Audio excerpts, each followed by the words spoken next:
my wife's phone to use this because we're doing a little experiment. I know my computer doesn't work right.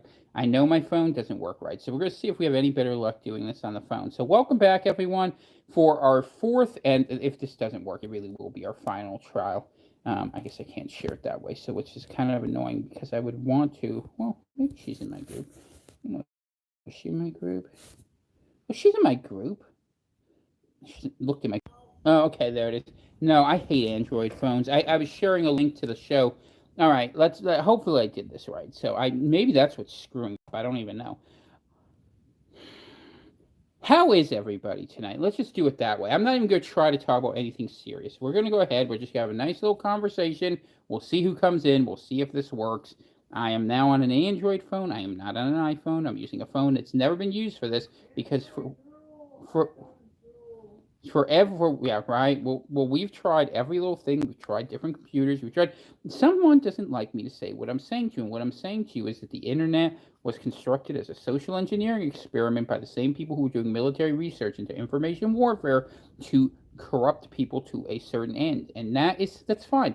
We can go into the details of that. That's what I wanted to cover tonight because it came up a lot in my show because I've been talking about a big theme in the last couple of weeks, which is the question of do we serve technology or does technology serve us? And one of the things I've been wanting to talk about a lot is how I think that we are being maneuvered into positions where we think our only chance for survival is using technology. And we are being put into worse situations in the malaise, which leads to our public ideology of escapism. And it's the one thing you're allowed to believe. You can believe crazy things that aren't true. You can escape into whatever you want as long as it doesn't build an actionable, useful alternative. And that is a big part of what we are having to deal with today. So that is where my mindset is at coming into the evening. But because of the fact that I've been so flustered by the fact I've had to restart four damn times, we're going to go ahead and we're going to open things up for questions much earlier so that you all can ask different questions of me if you want, since this is a live show and since I'm trying to test the interactivity of how this format works. Although I can certainly talk about what I've been doing with Come Out of Babylon and give you a broader view of things. I will mention one thing I did say, and I'll say this publicly. With the George Floyd case, I believe that fentanyl was the cause for George Floyd's death, and that Derek Chauvin should therefore not be found guilty of anything worse than maybe perhaps some poor judgment. So that I'm sure that'll get me banned too, because Lord knows that some people are allowed to treat everything as if they're the victim, and that's not really the way it should be. But nonetheless, that's the way it actually goes. So let's see. Let's put in live chat so I can see what you all are saying. And so far, it's kind of quiet, but that's okay. I don't blame people for giving up. I've given up on this stupid thing too. And it's just been a frustrating night, man. And, that's the thing. We count on technology to connect to one another. It's a perfect example. It's a microcosm of the bigger issue we're dealing with, which is this idea of our redundancy of technology, and that we think that, we can be compartmentalized out where we don't see what we think we see. If you're a producer, you can be boxed out, or you can have a deep fake made of you.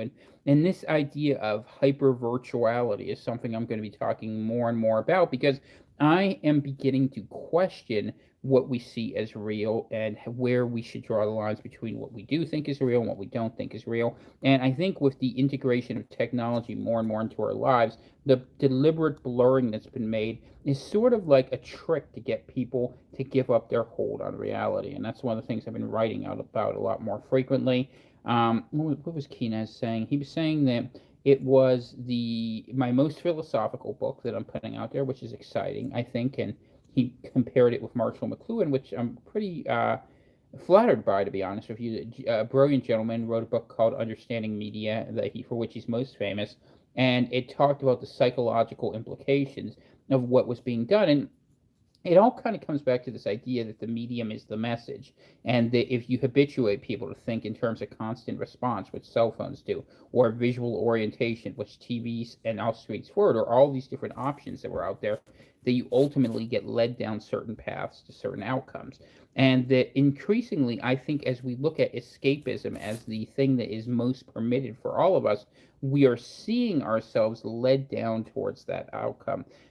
Because the goal of the system, in my mind, is not to put one ideology in place or another ideology. I think that's too simplistic. I think the job is to make people so frustrated with reality that they begin looking for escapes. And whether it be fear of death in an unsafe world, or whether it be, the desire to have some alternative identity, or whether it be just, just basic fear of death, any of these individual items lead to the same outcome, which is that you're going to be looking for a way to escape the rat trap.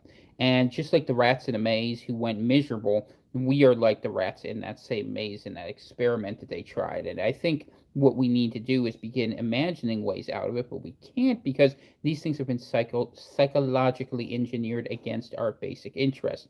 And that challenge is really a big part of what I'm trying to explore in my current work, because I think that if we don't do that, if we don't understand the ways in which we are manipulated, we will be doomed to be manipulated over and over again. And even the whole practice of politics, as presently presented, is a form of dialectical trapping. I mean, if you think about it, we're given two choices over and over again, which make no difference, right? So you go for it and you vote for one of them, and you're told to hate the other. And the hatred is useful because it's a distraction. You're not thinking of what the other ones do. And I'm not saying either of them are right. Look, we all have our flavors we like. Someone might argue, that chocolate ice cream is better. Someone might argue vanilla ice cream is better. The real winner is the person who doesn't get diabetes from eating the damned ice cream. And Lord knows I'm not the one to cast stones in that house because I've had one or two scoops in my life. But the thing about it is that as we go forward and we try to figure out these next steps and what's happening, I have been positing an idea, which I think is somewhat controversial, but I think it's worth considering, that the new war we are fighting is not just the state against the people, but it's the system against the mind. It's, if you want to think of it in its simplest form, it's existence versus essence. And we're going to come down in the end of this to the question of, like my friend Eki and I were talking about, is do we decide that there are things in life more valuable than our own lives or than our own continued existence? I'm saying that very specifically because it's a little different than life. Or is it there's something that is more important from which we're going to chase? Because if we decide the highest virtue continues to be human life, we are going down the road of moist robots. And it's sort of inevitable because we're going to say, well, that's the fairest thing and everyone can live forever and everyone can have their fantasy. But the problem with going down that road is that you're going to make decisions to sacrifice that which makes you unique. It's your frailty, it's your weakness, it's the divine spark in you. It's all of these things, right? And those things are really at stake right now. People don't understand that, and I know it's hard for people to imagine orienting their life differently, but we need to start doing that. Good to see you, Griffith Chin, and of course to you, Grand Flash Herb, as well. So it's one of those things where I think it's really important that we begin imagining ways to come out of Babylon. And what do I mean by that? You need to be able to look at a system and find your own dependencies. And I think those are the important things. The topic for tonight, at least in this, my fourth try, we were talking about motives and motivations. And I've been going into this question about how it is that we get trapped in systems that work against us and the logic of those systems that constrains us. Because it's usually the case when we are presented a number of choices of two or greater that we provided. And this is really the big mental trap. It's more than dialectic because it's multiple numbered. And it's not just X and, you get X, Y out of X and Y. It's more like you are presented 100 different choices to distract you from a choice you should make. And I think the answers to the system that we have start to come when we start asking what can get us out of the system. And we've been down this path for a very long time where I think we've been chasing this idea of inevitabilities. We've been thinking tools will save us and knowledge will save us, and we make scientists into our high priests, and all of these sort of pieces that come out of this are going to lead us into delusions where we think there are inevitabilities that are actually true. For instance, I'll give you an example. And I said this on Eki's show, that we have technology come out all the time, and we think, oh, it's only normal, it's only natural, the next new thing, the next big thing. Those are choices that are made socially. We don't have to go forward. We don't have to go backwards. And the thing is, tools are just tools. I understand they're value neutral. But when you order your life around tools, in service to tools, when you worship the tools, whether it be money, which is ultimately just a tool, well, then you're engaging in a form of idolatry. And if you begin to understand this and you look at the moral ramifications of different activities, you start to realize the reason things don't work is because all the activities we get into generally lead us down bad, obsessive roads that follow our worst instincts or vices. And people say, oh, well, what are the alternatives? I mean, that's a great question. What are the alternatives? There were plenty of different ways you could organize. What if you organized around families as the central basis? Why did the state try to dissolve the family? Because it didn't want you thinking that altruism is actually something you could pursue. Why did the state go after the church? Because they didn't want a higher authority figure than itself. And I'm just picking this example. Or why did technology try to render all its alternatives obsolete? Because you have to be busier and more distracted, so you don't ask questions. And as you go forward and you have less time and more busyness, what happens is you get down a pathway where you don't begin to think about what you're doing. And this is one of the things I think is really important with technology and the simulation aspect of this, that you are habituated to a sense of normalcy by what you see that leads you astray from what actually would be good for you in a lot of ways. Like you do something, and look, I sound like the old lady saying, don't play the video games. But the truth is, it conditions your sense of normalcy for what you would expect in the future. And as you condition that sense of normalcy, a stranger thing is going to become possible as we see augmented reality come into being. That is to say, the combination of technology and humanity, which is that you may have a vision of what's happening that you are experiencing in objective reality, in your subjective reality is entirely divergent. And we've been looking at some articles of, how the mind is basically being understood, with it's having the point where you can actually have interactions where thought now controls action in a way that had never been done before. And in the same way, then external thought could probably be planted in or manipulated. And there are studies and there's information about that. So I'm starting to think this is the problem. You're going to be fighting for your mind, and you're not going to necessarily be able to trust your eyes anymore. And I think that's the struggle that's ahead. And I don't know what to tell you about how to handle it, other than that if you can get yourself out of the system and avoid these sort of conflicts, I think that's very smart. And so, where do you live? How do you do that? That's a choice each and every person has to figure out for themselves. But what I would suggest to you is that you begin decompressing from technology as quickly as you can, or at least begin developing a sense of what it is that separates you from that sort of technology and its divergence. And I think my friend Eki had a really good point about what he said. He said it's the right to say no that makes us human. And I think that's very true. When you don't have the ability to say no, maybe because it doesn't even rise to the level of awareness that you're doing a thing, that is when you lose your essential humanity. And I worry and I wonder that we're going down that path. And every action that's happening in our society seems like a distraction to lead us to a point where things are so miserable and hopeless that we will eventually all opt to go into something that is an alternate reality. And I say this because people always ask, is it going to get so bad time where we're going to have people, who can't feed themselves, and that we're going to have, a civil war break out? And for a lot of years, I thought so, but I spent a lot of time thinking about that recently. And I honestly think if the goal of the game is to trap as many souls and lead people astray, the best thing that can happen is nothing. A long, tedious, awful mediocrity that just gets worse and worse, and that saps your will to exist. I mean, COVID's been the perfect example of that, right? We basically shut down human civilization for the flu. And we did so, some of us thought it was something much bigger, yours truly included, because the evidence suggested such. But at this point, if you still think that, you're probably a dullard. And I don't say that to be mean. I know there are people who suffer, who have problems, and there are people who die from the flu too. But in reality, it doesn't fit the end of it. But the demoralization, having to wear the mask, having to submit, the whole election stolen thing. And there's things around the world, by the way. And I will say, this is what we're experiencing in America is not abnormal. This is what most countries experience all the time. We just didn't realize we didn't have the guts to stand up to what was being done to us. And there's no shame in it, by the way. Things have to get a lot worse. A lot of people have too much to risk. And frankly, we deal with a police state that would be the wonder of the world in many other times. And I say hello to all the wonderful law enforcement agents who say, I'm just following the rules. Jesus said, don't just make oaths, because you won't be able to keep them. And if you do keep oaths where you're supporting a bad organization or a bad action, it really doesn't work well. And it's kind of sad, and I hope the sheepdogs out there will understand that you don't want to be the running dogs for a pretty hostile regime. But I think a lot of people care more about a paycheck, even though the money itself is a farcical object. And this is what I keep coming back to, this idea that the tools are used as the means to control us. So those are my big level thoughts. I mean, if you want smaller level thoughts, I'm still keeping a very close eye on what's happening in Russia. Supposedly, Ukraine is claiming they're going to be doing exercises in the Donbass. The Russians say if you do that, it's going to cause a lot of problems. You hear a lot of noise about China and Taiwan. This is the sort of year you could have a war break out. I don't know if it's going to or not, but it's certainly worth watching. I mean, I have read that, in fact, one of the reasons crypto's been making a run is because the Chinese and Russians are putting quite a bit of money into it because they want to break the dollar, because they know they have an idiot in charge of this country. And Joe Biden is is brain dead. And if you believe he won the election, then what to tell you?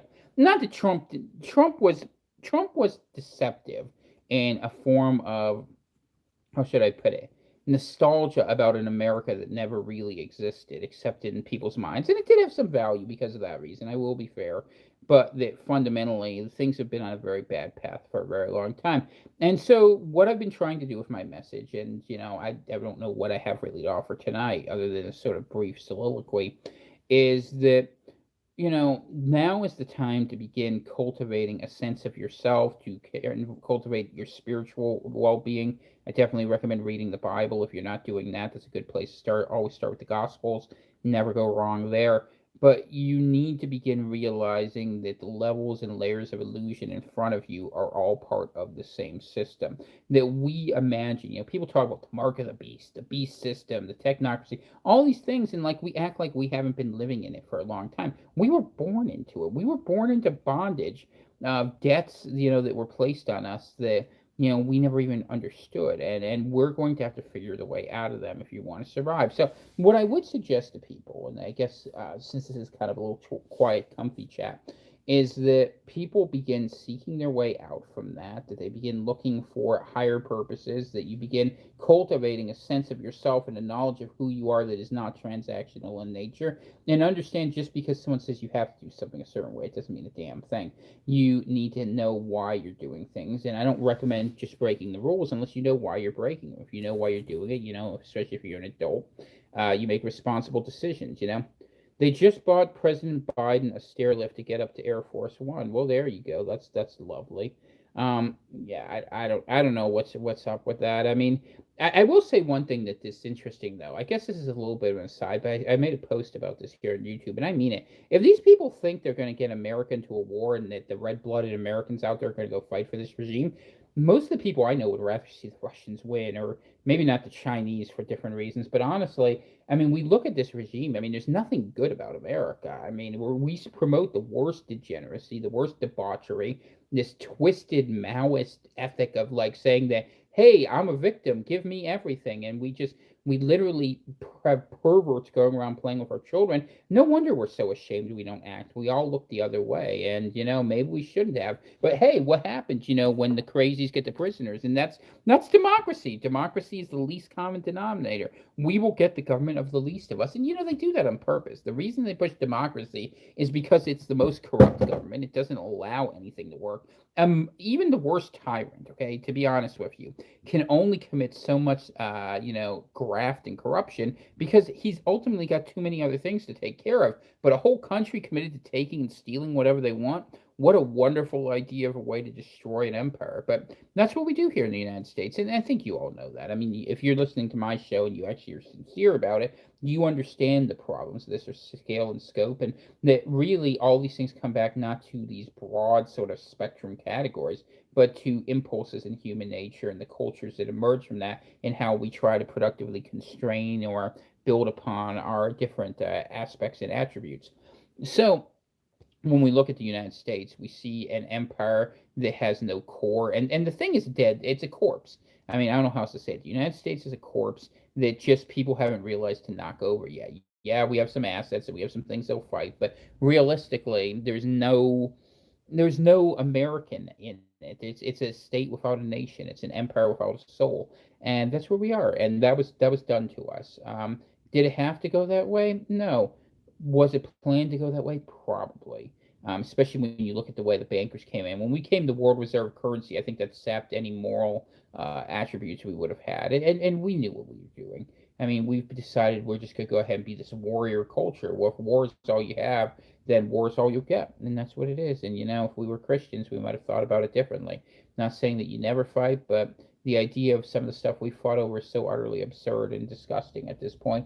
And, if they want one last war, I mean, the only thing I can think of is maybe God has a sense of humor. Maybe the Orthodox will finally remove this awful regime, and, we'll go on to the next stage in history, whatever ends up happening with that. Maybe, who knows, maybe you'll see New Albion in the Northeast eventually anyway, because the rest of it will be gone. Because, I mean, really, I mean, if you look at what's promoted in the cities, but the thing that disappoints me is that people seem to have so little conscience that they don't ask these questions. They're just okay with how bad everything is. And I mean, it's just they pretend, oh, who are you to judge? I'm a thinking person. I'm an individual. I like that I'm a discriminating, judgmental person because it means I'm using my brain. I mean, how can people go through life so obliquely, just indifferent to everything? I don't get it. It just, to me, it would be more exhausting, and I don't understand it, and I never will. I mean, I suppose people do it because they have to do it to survive, because we live in a world based on money, and money is the leverage, the screw that's tightened to you, over and over again, to not let you live the way you might choose to live otherwise. And I guess that's kind of the point. Money does it, technology does it, all these sort of tools do it, these points of leverage used on individuals. And the funny thing is, at least you had to submit before. Now I'm not sure it's going to be that way anymore, and I'm scared to death of what the 2020s mean. I'm scared that we're going to be living in a time where those choices will be made for us because of forced integration of things. And you could say, well, I'm going to resist to the death. And look, I would try to resist to the death. I've been out here doing it, right? But the problem is, I'm not so sure you're even going to have the option. And not because someone's going to capture you, but because the system has a lot of ways to compel you to act within it, and not all of them require your submission. I mean, and that's really what I worry about. And I just pray that, the Lord watch over me, watch over you, watch over all of us, so that we don't end up finding ourselves one day being annexed by technology in the same way that the natives were once overrun by, settlers.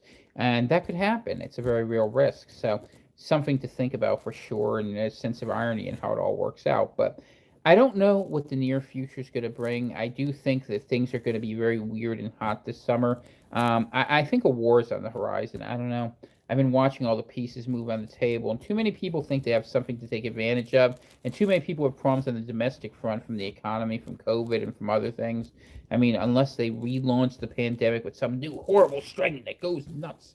I mean, you really need to see dead bodies in the streets, otherwise no one's going to give a damn. At least no one who has their brain together. Because realistically, you can't just have life stop because death happens.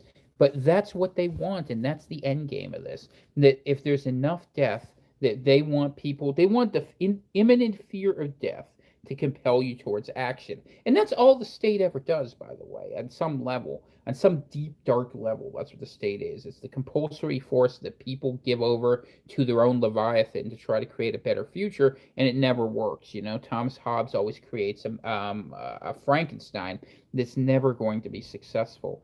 And we need something different than that. We need something better than that. But those are my thoughts. So if you guys have any questions or any thoughts, anything you want to throw up that you want to talk about, we can go ahead and do that. Otherwise, if not, then I'll make this a short show. We'll go 24, 25 minutes.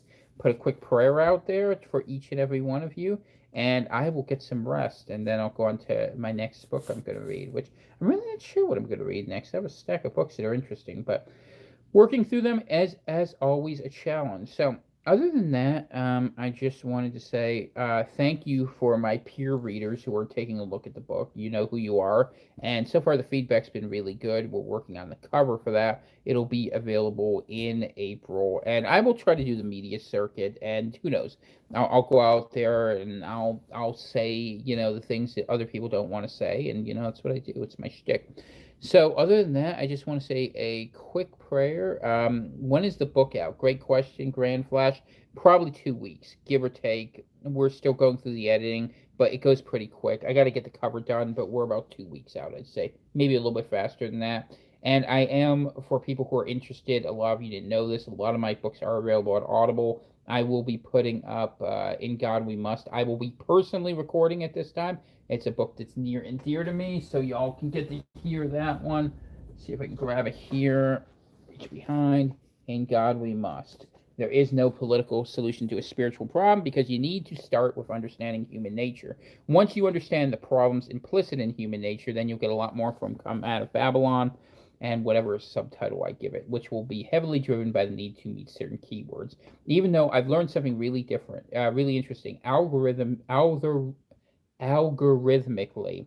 Amazon nerfs my books on print, but they don't do it on Audible, and I know that because I can figure out certain things from the numbers, which I think is pretty interesting and pretty awful. I should make the rounds on the pool and other Dissident Right shows. I should get in touch with James. James Edwards is he's actually a friend of mine. Good guy. Puts an excellent show together. And if I wanted to reach out to him, I would. You know what? Why not? I will reach out to Jimmy. He'll be good. So I will definitely do that. So let me put a quick prayer out there, and I will try to go on and do a couple other shows just because I want to get a message out there. But I look at the world a little differently. They tend to look at the world more in the mindset of that there are certain fights we can win. I think, and I don't mean to be arrogant in saying this, but I think I'm usually better at spotting paradigm shifts faster than they do, for various different reasons.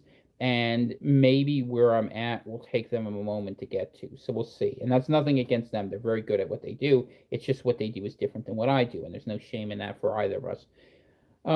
Heavenly Father, I just pray that we each do things that are pleasing to you, that you guide us, and that we have the opportunity to learn from your wisdom, that as we come through these days and we come into this week during which we remember the crucifixion and resurrection of Jesus, that you allow us to understand the great gift you've given us, the sinful nature which we possess, and the sacrifice that you made so that we can reach a place we could not overcome on our own. And I just say that in gratitude and asking that you share your wisdom with each and every one of us. So I pray that to the Lord Jesus Christ and the blood of Christ over each of your houses as we come through Passover, right? So, amen. And thank you very much for spending a little bit of time with me this Monday evening. I will be back. I won't be back, actually. I kind of like the idea of being more spontaneous. If I have something to say, I'll be back. Otherwise, you may see me on Friday. You may not. It's hard to say. And I have to figure out what the new format's going to be. But excuse me, there's some other questions I have to answer too. So if you want to hang out, I'll be in Telegram at Atlantic Homeland. Other than that, it was a pleasure talking to all you fine ladies and gentlemen. So have a good evening.